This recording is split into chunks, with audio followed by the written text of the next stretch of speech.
Hello guys, good morning. Kumusta kayong lahat? Tara, samahan niyo ako. Kakain tayo ng almusal. Guys, yung ulam namin ngayon is gulay. Less lang tayo ng carbohydrate kasi medyo maedad na tayo. So, yun.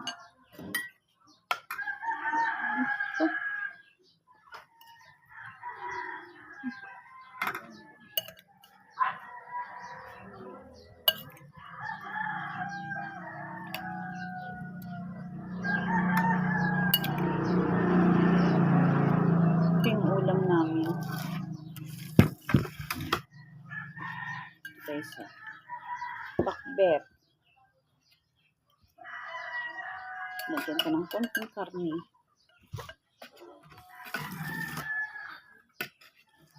Kakain tayo.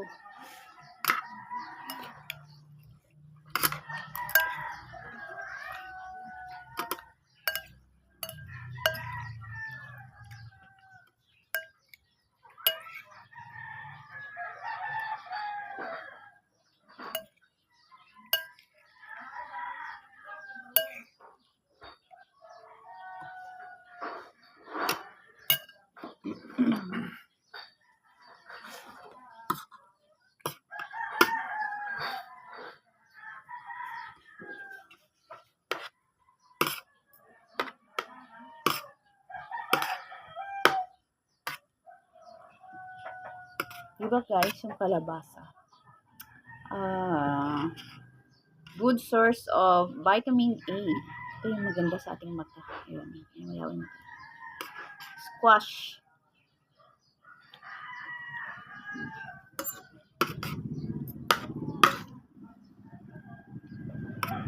Vitamin A. Kaya pag gusto mo malinaw ang iyong mata, kain ka ng kalabasa.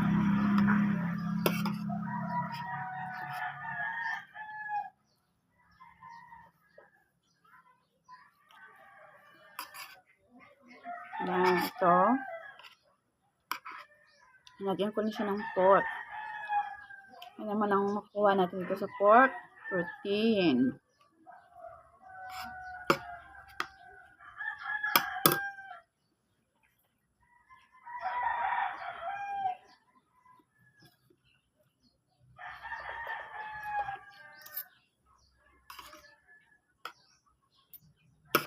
Guys, yung pagkain kasi ng gulay, maganda kasi mga mayaman sa fiber. Yun.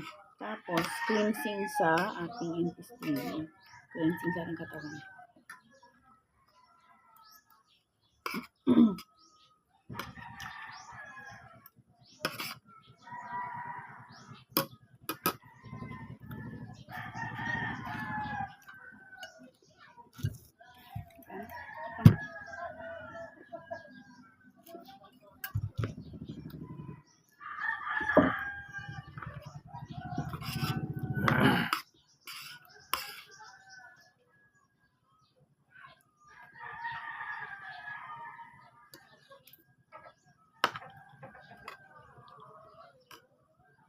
Yun, ito. Tapos natin yung malinaw yung ating mata. Kain tayo ng squash.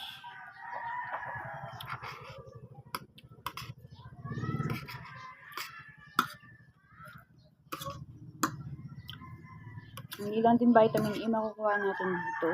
Meron siyang vitamin B6, manganese, tapos rich in fiber din. Kasi pag ito kinakain natin, di ba, mabilis to, matunaw sa ating katawan ito. Hindi, mahirapan yung intestine natin sa pag-digest. So, yun. Ito naman, isa niyang, ingredients is yung string beans. Ano makukuha natin ito sa string beans? Din, malakas din siya sa fiber.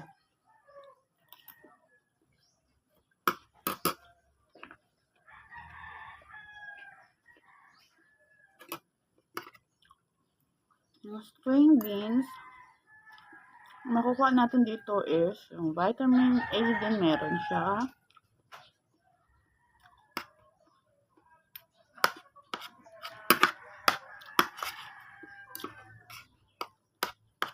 rich in fiber. Then,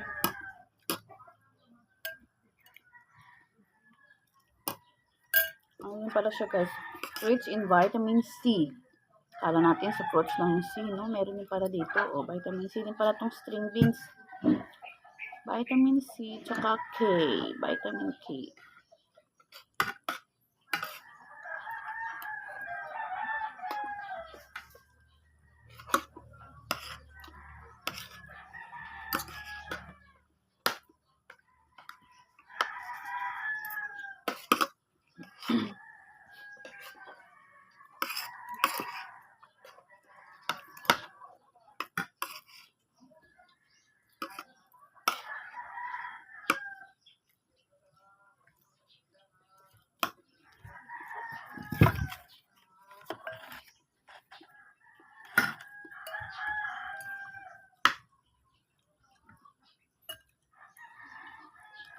Rich in fiber din. So, yan. Mabilis din siya i-digest.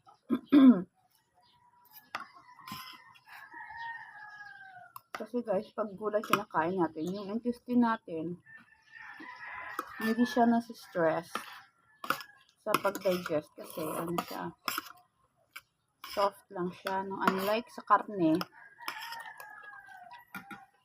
medyo matagal.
Hindi masyadong mapait yung ano. Guys, yung secret dito, kung paano hindi siya masyadong mapait yung palaya. Bitter. Ano to, guys? Bitter melon. Or tinatawag natin bitter gourd. To, ang palaya. Yung iba, di ba, ayaw nito kasi mapait daw. Pero hindi naman. Huwag mo lang siyang i-overcook para hindi siya medyo mapait.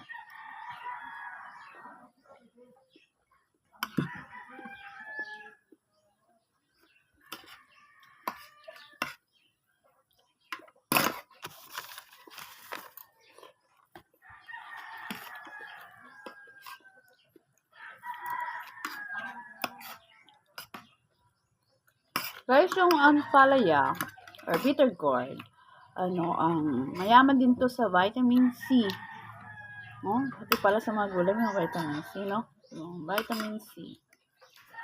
Ayan. Vitamin A din. Ayan. Ganda rin to, para sa mata rin. Kung paano ng skin natin. Kung paganda ng skin. Vitamin A. Malakas din to sa potassium.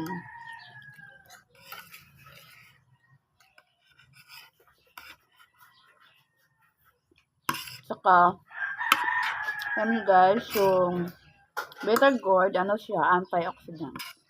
So, kung may mga sa katawan natin, nire-release niya at least, nakakatulong sa ating katawan. Kasi guys, minsan hindi tayo palagi na lang magde-depend sa, alam mo yun, yung mga gamot, mga vitamins na binibenta sa pharmacy, yung mga sabi nilang organic, tsaka natural, pero iba talaga yung pure na nanggagaling sa gulay, yung gulay mismo, yung intake mo.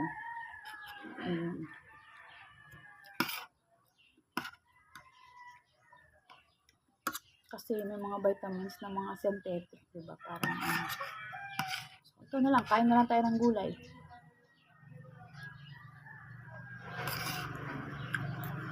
Mayroon din mga antioxidants na iniinom.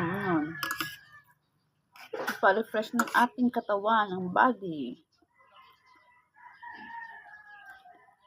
Pag kumain ka ng gulay, sabi nila gaganda yung cookies mo. Ayan.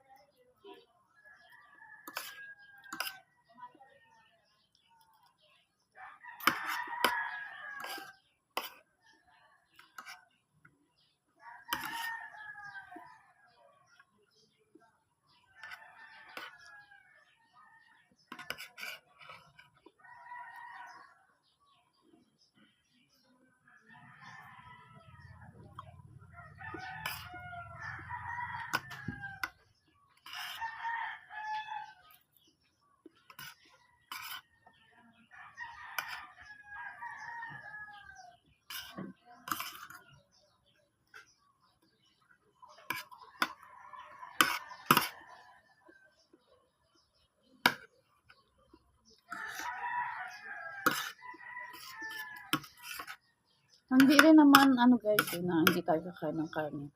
Kain pa rin tayo, pero i-balance natin. Pero sa mga, yung mga may edad na, tsaka may mga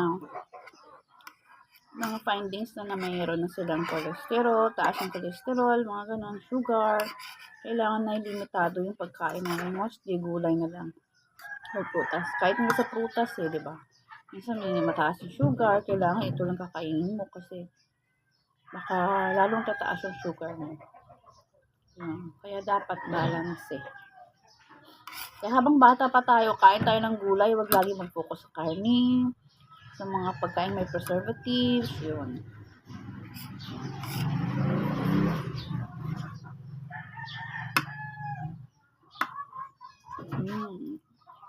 Squash.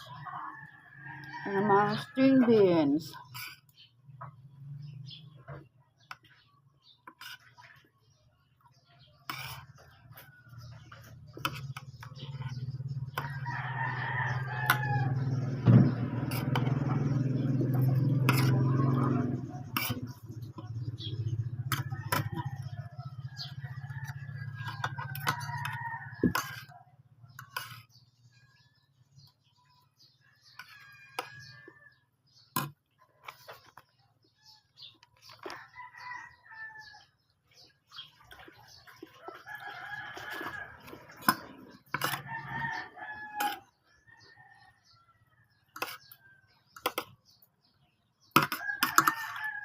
Ayan, nakarami tayo ng gulay. Kunting rice lang.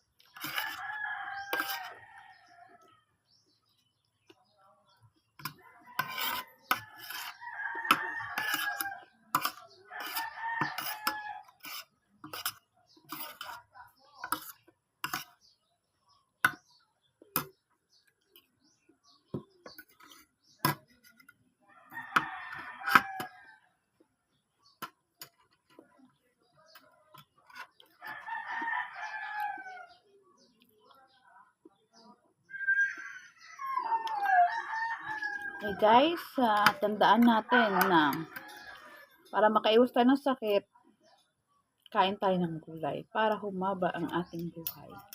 Thank you for watching. Bye!